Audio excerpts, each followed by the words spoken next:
Good morning, Your Majesties. Happy Friday. Welcome back to my YouTube channel. For those of you that are new here, welcome to my YouTube channel.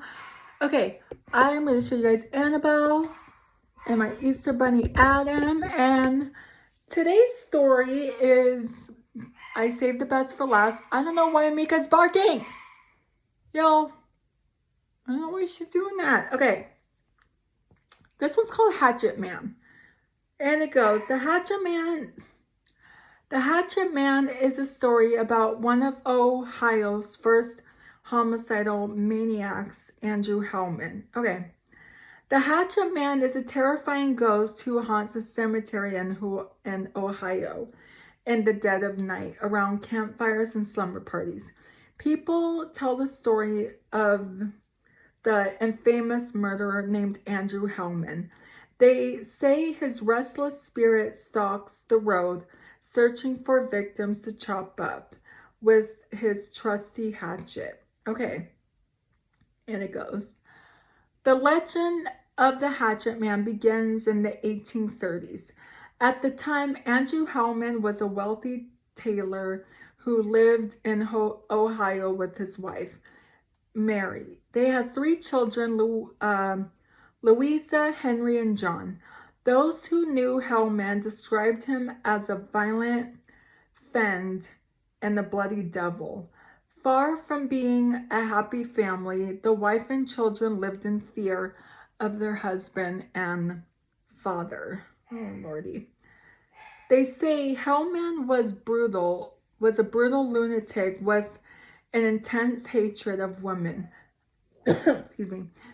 He believed that all females should be treated like slaves and thought that the only things women were good for was cleaning the house and cooking dinner and darning his socks.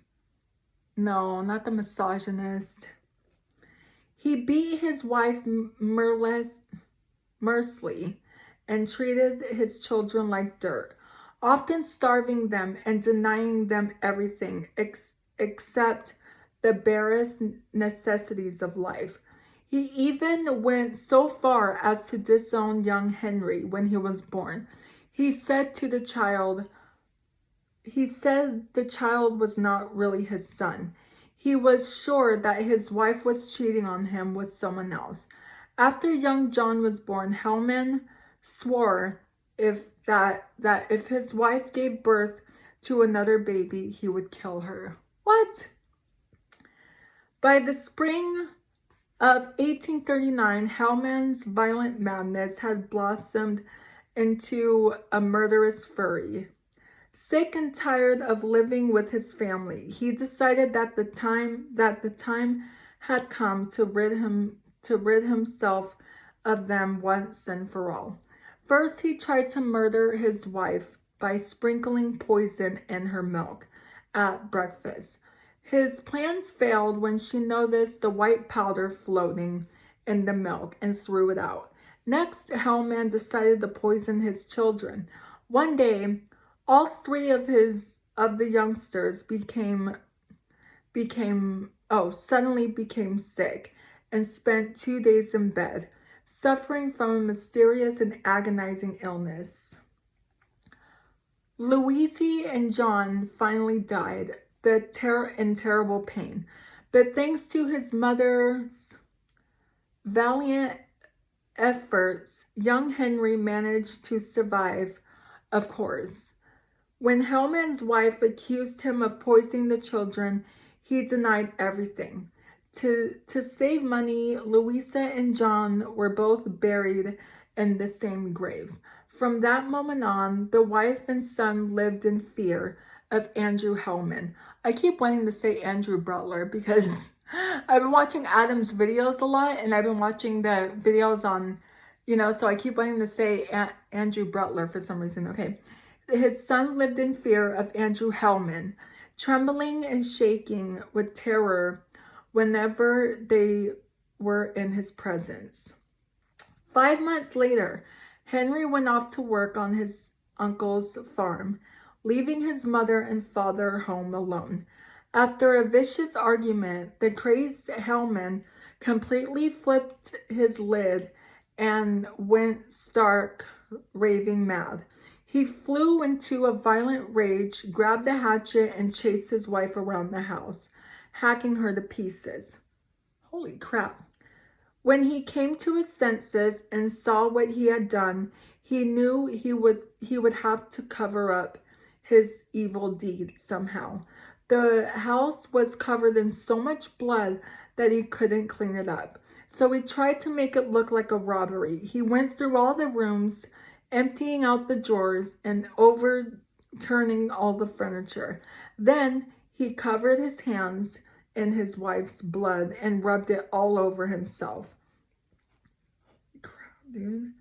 When the police arrived, they were horrified to discover multi, the mangled and mutilated remains of the poor wife lying on the bedroom floor. Her head was only hanging by a thread.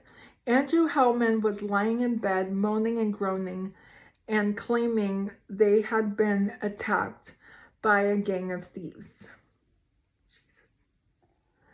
The police, however, were suspicious, and when they washed the blood off of his body, they couldn't find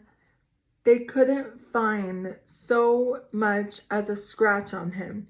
He was promptly arrested and taken to jail. However, prison couldn't hold the Hatchet Man for long. Goodness. Okay. 1 year later, he made his escape. When the prison guards weren't watching, he managed to slip out of the heavy iron chains that were attached to his legs. He stole a horse and galloped off into the night. Before the guards even knew he was gone, a search party was gathered, and they hunted day and night for the escaped prisoner. But after combining the area, they couldn't find even the slightest trace of him. Jesus Christ. Okay. Couldn't find. Andrew Hellman fled to Baltimore, Maryland, when he opened a small tailor shop and began the next chapter in his weird psychopathic life. Calling himself Adam Horn, he married a new woman named Melinda Hinkle, and moved into a house with her. However, the honeymoon would not last very long. Prison had altered Hellman's evil character, or his violent temper, before long. Hellman was getting into bitter fights with his new wife. He told his neighbors that she was too young for him, and he suspected she was cheating on him with another man. With other men. Eventually, he just got sick and tired of her company, and when he discovered that she was pregnant, it was the last straw.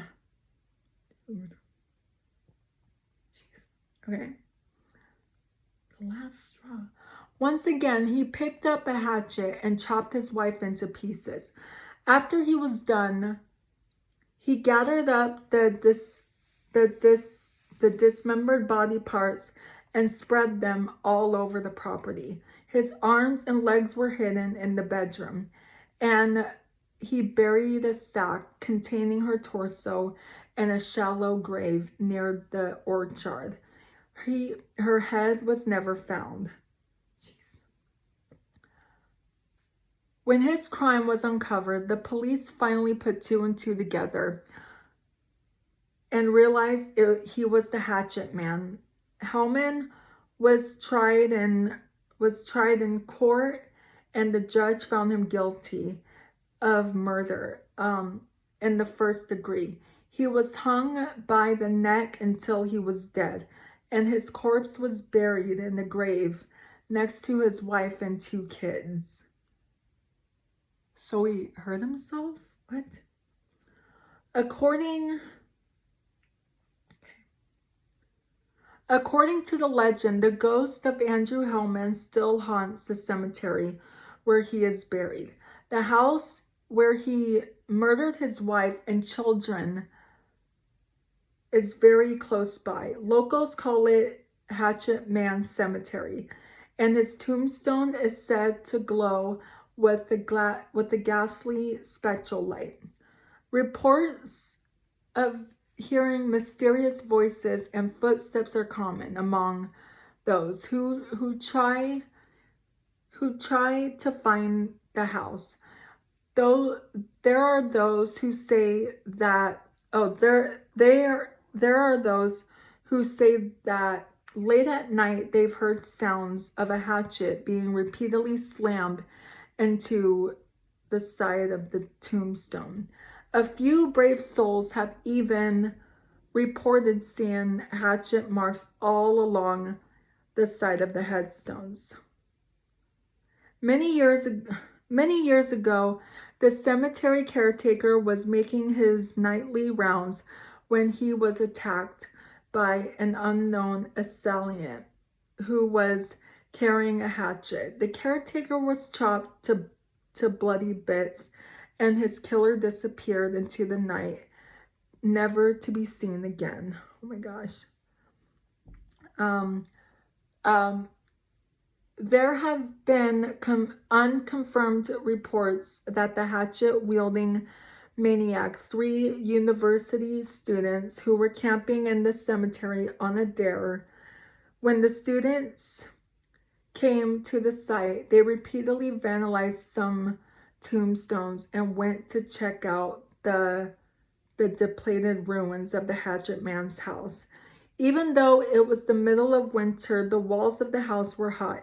The students looked up and were horrified to see the silhouette of a man standing on the roof holding a hatchet. The legend is that he killed the students and hid their bodies. Either way, they were never seen again.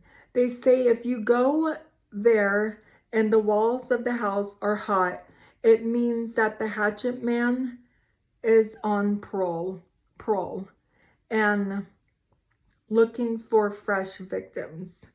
Many people claim to have seen the restless ghost lurking among the tombstones and walking down the road and runs past the cemetery. They say he appears at night, terrorizing drivers, particularly female drivers whose cars break down on the nearby road. He particularly hates women. So if you are unlucky enough to be passing through this area at night, beware. You may just see the shadowy figure of the Hatchet Man stalking down the road. Hatchet at the ready, eager to satisfy his blood lust with another female victim. Oh my gosh, that was so much to read, but that was really scary. I'm gonna leave that there. I really have to go pee. So if you're new here, hi, I'm Princess Peyton. Hit the red button to become your majesty and hit the bell notification so you're notified every time I upload a video. And I love you guys so much. You guys are the best human beings ever made. And you're the king of my heart in the song lyrics of Taylor Swift. And I will see you guys on Monday's video in a different outfit. Okay, love you guys. Bye. Mwah. And stay spooky. Okay, love you. Bye. Mwah.